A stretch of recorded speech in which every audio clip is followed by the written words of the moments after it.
মা দোয়া করছে, আল্লাহ আমার ছেলেরে তুমি বেশ্যা নারীর ফিতনায় ফেলে দিও। ঠিক তার 3 দিন পরে এক বেশ্যা নারী এসে তার দরজায় নক করতে শুরু করছে।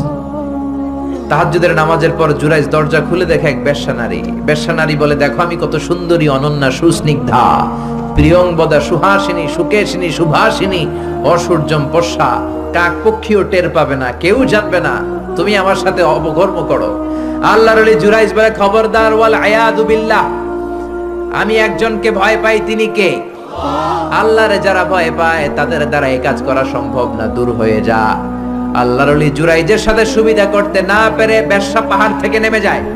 নেমে দেখে পাহাড়ের নিচে রাখাল শোয়া। রাখাল ঘুম থেকে উঠিয়ে বেশ্যা বলে, আমি কত সুন্দরী দেখো। রাখাল মনে মনে কয়, পাইছি তোরে।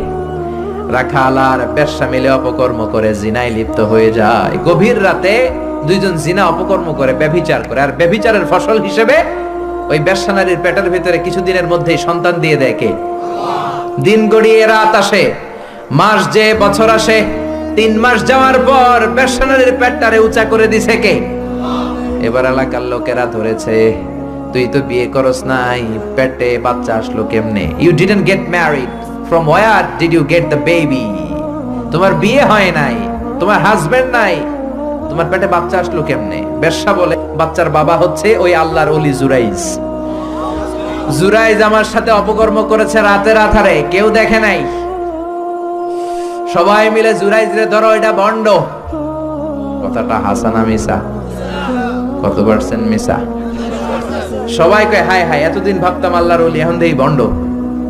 দিনের বেলা তুমি জুব্বা পরো, তোমার কাছে পানি পড়ার জন্য যাই, আর রাতের বেলা অপকর্ম। আজকে তোর ভণ্ডামি ছুটামো। উপর মে পাক সাফ, আন্দার মে খালাত মালাত। উপর দিয়া তুমি অনেক ভালো জুরাইজ, ভিতরে তোমার এত গোলমাল।